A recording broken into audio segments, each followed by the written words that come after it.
So if we're going to find this from the intersections, we're pretty much going to start the same way that we did before by putting an equation my equals so we can see the graph. We're going to add one thing to it. When you want to find your x-intercepts, if you'll go down to y2 and put 0 in there, and I would suggest to make this darker so you can see it, then we have two lines and we can find the intersection of those. So let's look at 2x squared minus 3x minus 5 and see how they find their intersections down here. Okay? So in my calculator, I'm going to put 2x squared minus 3x minus 5.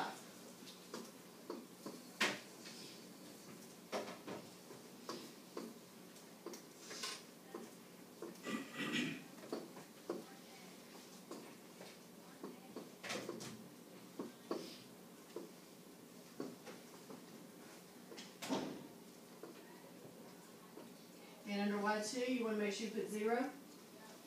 And like we talked about with the comparisons that we did before, you can go all the way over there to the left and make that one a darker line.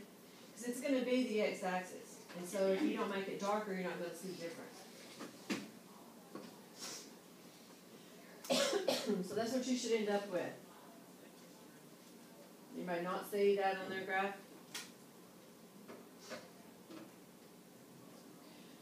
Okay, we're still looking for these 2 points right here. You could do the 0 if you wanted to, do left bound, right bounds, what we just got there doing. Or we can do it this way. Go ahead and get to your point, like we did before. Trace. Get as close to it as you can.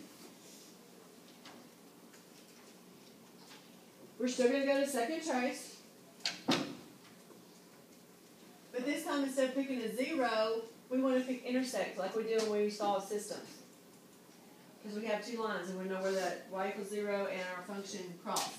So we want to pick intersection, and then remember we have to enter 3 times. First, second, and intersection. And so then it tells us the negative 1, 0.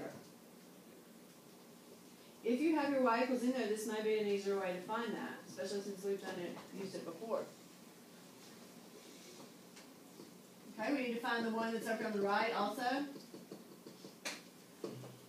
So if I get close to there, second trace, intersection, and I've got 2.50.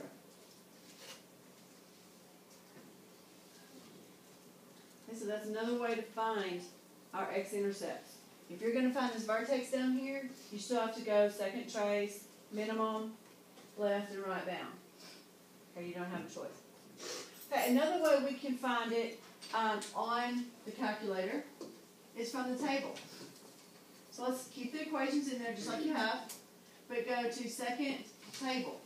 Sometimes you're not given an equation. Sometimes you're just given a table to look at. We want to know still where all of our y's are 0. Well, this one's going to be 0 because we put in y equals 0.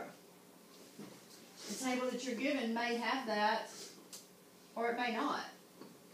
Okay, it may just be one equation, like this. But we want to know where y1 is 0. If you scroll up a little bit right here, notice that one. That's your x-intercept. Now, the disadvantage of the table is that unless you change your windows and where it's searching, the 2.5 is not going to be on here. Okay, this is mainly for if you're given the particular problem with it, or if you have integer answers. Okay, so we're going to look at one in our examples in a minute that this is really helpful for. But that's why I'm giving you options, because sometimes it's better to find the intersection or the 0. Sometimes we can just look at the table. Look at the back of your page. This one right here, about down toward the middle.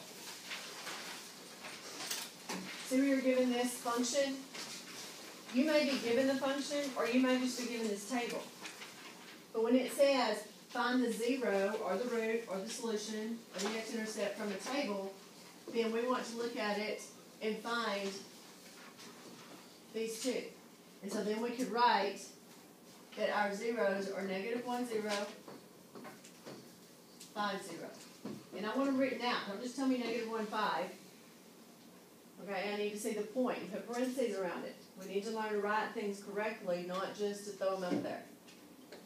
So these are what we're gonna have as far as, if you're just looking at the table. It's really the easiest way, but it doesn't work for all the problems. So that's what you would do starting number 16, is look at it on the table and find out where are your y values 0. Okay, let's try these others and make sure that everybody can find their values. And I want to point out a couple of things. So go back and put number 1 in. Let's see what you come up with.